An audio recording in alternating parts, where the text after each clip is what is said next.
Hello friend. आज मेरा ये कहानी पति पत्नी के एक पवित्र रिश्ते की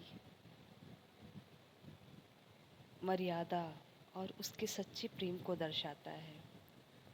देव नाम का व्यक्ति की शादी अरेंज मैरिज के तौर पर शालिनी से हुआ था। दोनों की शादी अरेंज मैरिज होने के कारण वो दोनों एक दूसरे को पहले से नहीं जानते थे। शादी के बाद दोनों एक दूसरे को जानने पहचानने का काम चालू हुआ। कुछ ही दिनों में दोनों एक दूसरे को अच्छी तरह से जल्दी पहचानने लगे थे।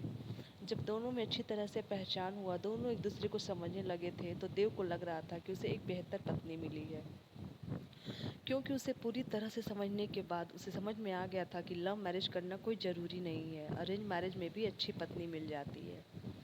दोनों की नई नई शादी हुई थी, इसी कारण से दोनों एक दूसरे को अच्छी तरह से समय देते थे। उसके बाद दोनों एक दूसरे के काम में हाथ हाथ बटाया करते थे। पति पत्नी दोनों में खूब ज़्यादा प्यार होने लगा था। अब उसकी पत्नी भी देव को समझ गया था, देव को समझ गई थी, और उसके किसी भी प्रकार का कोई काम या किसी प्रकार की कोई सामान की जरूरत पड़ने से पहले ही उसकी पत्नी उसके सामने हाजिर कर देती थी। एक दिन देव अपने दोस्त को सूरज को अपने घर दावत पर बुलाया। देव और शालिनी के प्यार देखकर सूरज बोल उठा, तुमने तो अरेंज मैरिज की है, लेकिन तुम्हारी पत्नी बहुत अच्छी है, तुम्हारा बहुत ज़्यादा ख्याल रखती है, और तुम दोनों भी अच्छी तरह से अपना काम कर रहे हो। तुम्हारी पत्नी तो बहुत ज़्यादा खूबसूरत भी है और हर काम में तुम्हारा ध्यान रखती है। तुम बहुत ज़्यादा खुशकिस्मत हो गए जो तुम्हें अरेंज मैरिज होने के बावजूद भी तुम्हें इतनी अच्छी पत्नी मिली है। एक दिन देव अपनी पत्नी से कहता है कि तुम जाकर तैयार हो जाओ, हम लोग कहीं घूमने जाने वाले हैं। हम लोगों को शादी की होगी इतना दिन हो गया है, बहुत सारे काम होने के कारण हमें टाइम भी नहीं मिला है घूमने के लिए। चलो वहाँ आज हम लोग घूमने के लिए कहीं चलते हैं। इतना सुनकर उनकी पत्नी शालिनी कहती है कि आपने तो बिल्कुल अच्छा कहा, बहुत दिनों से हम लोग कहीं घूमने नहीं गए।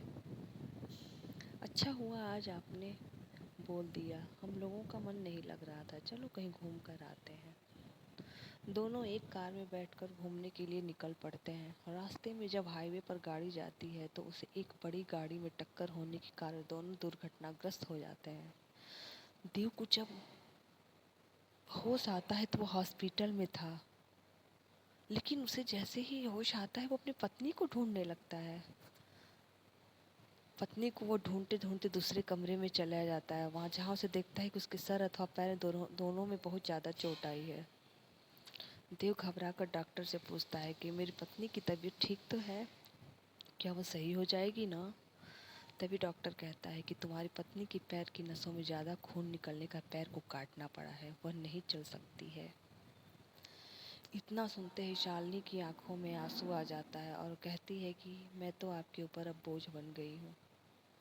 उसके बाद देव कहता है कि ऐसी कोई बात नहीं है, इतने दिनों से तुम मेरा ख्याल रखा था, अब मेरा फ़र्ज बनता है कि मैं भी तुम्हारा ख्याल रखूँ।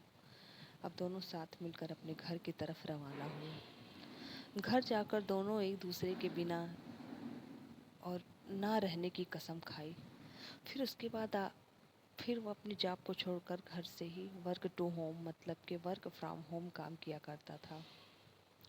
साथ ही घर रहकर अपने पत्नी की मदद तथा उसके देख रेख में उसका मदद किया करता था।